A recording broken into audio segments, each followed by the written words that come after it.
K+ News Network. నాలాంటి నిరుపేదకు ఉద్యోగ భద్రత కల్పించండి. బాధితురాలు ఆరోగ్యమేరీ ఆవేదన. స్థానిక ప్రెస్ క్లబ్లో మీడియాతో ఆరోగ్యమేరీ మాట్లాడుతూ, నేను మరియాపురం వాసినని, వికలాంగురాలినని, 15 సంవత్సరాల నుండి RCM స్కూల్లో పనిచేశానని, 1000 రూపాయల జీతంతో కుటుంబాన్ని పోషిస్తూ వస్తున్నానని, సెయింట్ జోసెఫ్ బాయ్స్ స్కూల్లో 10 సంవత్సరాలు, బుగ్గలపల్లిలో 3 సంవత్సరాలు, ఆరోగ్యమాత స్కూల్లో 2 సంవత్సరాలు ఉద్యోగం చేశానని, నేను వికలాంగురాలిని అని కూడా కనికరం లేకుండా ఫాదర్ జాన్సన్ చెట్టూర్ నన్ను 1 సంవత్సరం అని చెప్పి నన్ను బుగ్గలపల్లికి పంపించి బాయ్స్ స్కూల్లో కొత్త వారిని తీసుకోవడం జరిగింది. తదుపరి ఫాదర్ వీరి మరియన్నను నన్ను పైడి కాలువకు మార్చారు. అక్కడ ఆటోలు కానీ బస్సు సౌకర్యం అంతంత మాత్రం లేకుండా ఉద్యోగం చేశానని, నేను ఫాదర్ గారిని కలిసి అంత దూరం వెళ్ళలేనని చెప్పినా ఇష్టం ఉంటే ఉద్యోగం చెయ్యి, లేకుంటే మానుకో అని చెప్పారు. అధికారులు వెంటనే స్పందించి ఉద్యోగ భద్రత కల్పించాలని వేడుకుంటున్నానని ఈ సందర్భంగా ఆమె తెలియజేశారు.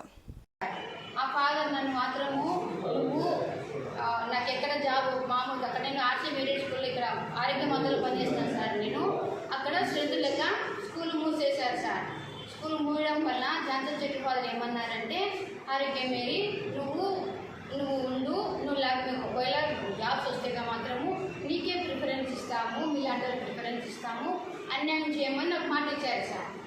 అన్న తర్వాత ఇప్పుడు పోస్టులు వస్తుంది ఏమంటున్నారంటే, సార్ నేను ఎందుకు అసలు పోస్టులే లేవు ఆరోగ్యమేరీ, నీకు ఎంత ఇస్తామని చెప్పి అన్నారు సార్.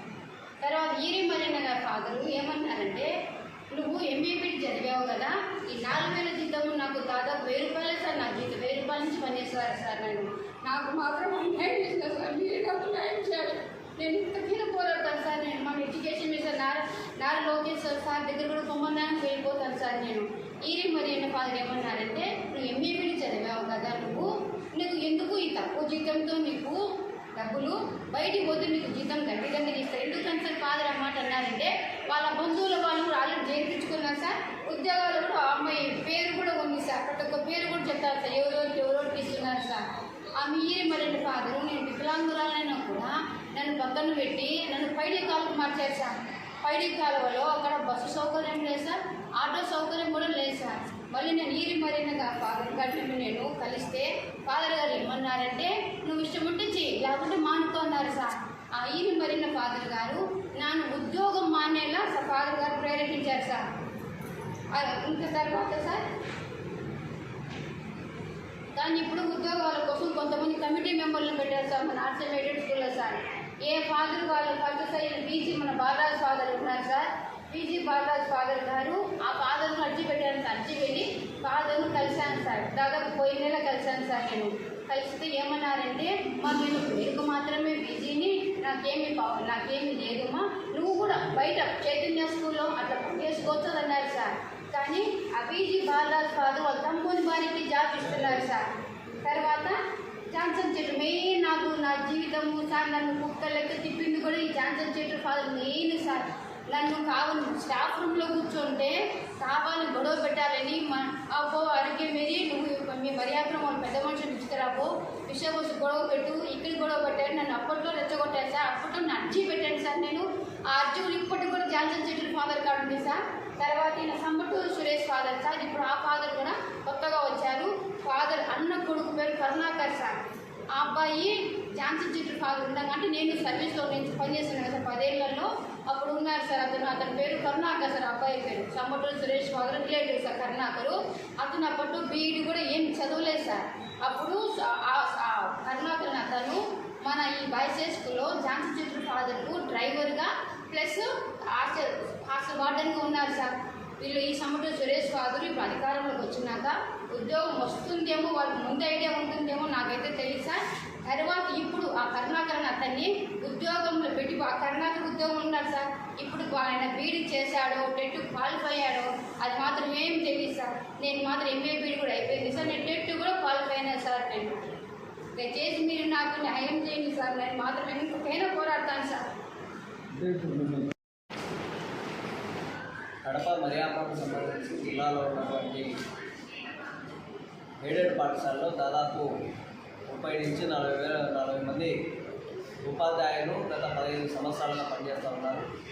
వీళ్ళకు ఆ రోజున వాళ్ళ అగ్రిమెంట్ ఒప్పంద పత్రంలో కూడా ఎవరైతే ఇక్కడ పనిచేస్తున్నారో అర్హత కలిగినటువంటి వాళ్ళందరికీ ఏడెడ్ పోస్టులు వచ్చిన వెంటనే మీకు ఈ పోస్టులు ఇస్తామని చెప్పి ఆ రోజునటువంటి ఫాదర్ గారు కొన్ని నర్వ్స్ ప్రకారం వీళ్ళందరినీ కూడా టీచర్స్గా నియమించారు. నియమించిన తర్వాత ఇలా తక్కువ వేతనాలు అయినా సరే ఎక్కడో బయటకుల్లోనో లేకపోతే కనుక ఇతర దూర ప్రాంతాలలో 600 జీతం నుంచి 4,000 వరకు ఈ రోజు కూడా పనిచేస్తున్నటువంటి ఉపాధ్యాయులు ఉన్నారు. వీళ్ళ కోసం గత 1.5 నెలల కిందట మేము విద్యార్థి సంఘాలుగా పోయి పెద్ద ఎత్తున ఆందోళన చేశాం. ఆందోళన చేసిన తర్వాత డిఈఓ గారు అక్కడ ఉన్నటువంటి డిప్యూటీ డిఈఓను మొన్న రిటైర్డ్ అయినటువంటి ఎంఈఓ నారాయణ గారిని ఇద్దరు కూడా కమిటీ వేసి దీని మీద ఒక విచారణ కమిటీ వేయమని చెప్పారు. చెప్పిన తర్వాత అప్పటికే ఒక్కొక్క పోస్టు వాళ్ళ డ్రైవర్లకు, వాళ్ళ బంధువులకు, వాళ్ళ అన్నదమ్ములకు, ఇట్లాంటి క్యాండిడేట్లకు అందరికీ కూడా ఈ గాలి వారియర్ ఫాదర్ గారు, అలాగనే జాన్ చటర్జీ ఫాదర్ గారు, ఇట్లాంటి వాళ్ళు అందరూ కూడా వాళ్ళ అనుకూలమైనటువంటి వ్యక్తుల దగ్గర దాదాపు 20 లక్షల నుంచి 30 లక్షల వరకు ఒక్కొక్క పోస్టుకు ముందే అమ్ముకున్నారు. అయితే ఈ ప్రభుత్వం వచ్చిన తర్వాత లోకేష్ గారు ఈ ఏడెడ్ పోస్టులను స్టార్ట్ చేయమని చెప్పారు. చెప్పిన తర్వాత ఇప్పుడు స్టార్ట్ చేశారు. ఈ పోస్టింగ్స్ కూడా ఇప్పుడు జరగవని చెప్పారు. అక్కడ పనిచేసినటువంటి సిఎస్గా పనిచేసినటువంటి సురేష్ గారిని కూడా ఆయన కూడా పక్కన పెట్టారు. అయితే మేము జిల్లా కలెక్టర్ గారికి, డిఓ గారికి, ఈ కడప ఎమ్మెల్యే గారికి విజ్ఞప్తి చేసేది ఏమంటే, వీళ్ళు అతి తక్కువ వేతనాలతోటి పనిచేసినటువంటి ఎవరైతే ఉపాధ్యాయులు అర్హత కలిగినటువంటి వాళ్ళు ఉన్నారో ఈమెకు వికలాంగురాలు, ఈమెకు ఎలాంటి స్కోప్ కూడా లేదు. ఈ నుంచి వెళ్తే బతికేటువంటి పరిస్థితులు లేదు. వాళ్ళ భర్త ఆటో లేకపోతే ఇతర పనులు చేసుకునేటువంటి వాళ్ళు చాలా మంది ఉన్నారు. ఇట్లాంటి వాళ్ళకి అన్యాయం చేయడం ఇది తలగని చెప్పినటువంటిది నేను చెప్పదలుచుకున్నాను. కాబట్టి అర్హత కలిగినటువంటి వాళ్ళకు కోచింగ్ ఇస్తామని చెప్పి ఆ రోజు మాట ఇచ్చారు. ఆ రకంగానే వీళ్ళకు అగ్రిమెంట్ కూడా రాయించుకున్నారు. కొంతమంది ఇప్పటికీ కోర్టు కూడా వెళ్ళినటువంటి వాళ్ళకు దాదాపు 37 పోస్టులు ఈ జిల్లాలో పర్యావరణ సంబంధించినటువంటి పోస్టులు భర్తీకి నోటిఫికేషన్ ఇచ్చింది. కాబట్టి ఈ అర్హత కలిగినటువంటి వాళ్ళకు కంపల్సరీగా ఇవ్వాల్సిన అవసరం ఉంది. వీళ్ళ ఆర్థిక లావాదేవీల కారణంగా అర్హులైనటువంటి వాళ్ళు ఆ సంస్థను నమ్ముకొని బతికేటువంటి కుటుంబాలను రోడ్డుపాలు చేయకోకుండా చర్యలు తీసుకోవాలనేటువంటిది మేము డిమాండ్ చేస్తూ ఉన్నాం. దానికోసం రానున్న రోజుల్లో మొత్తం జిల్లాలో పనిచేస్తున్నటువంటి మర్యాద 7 విద్యా సంస్థలు పనిచేసే ఉపాధ్యాయులందరితో కూడా మరో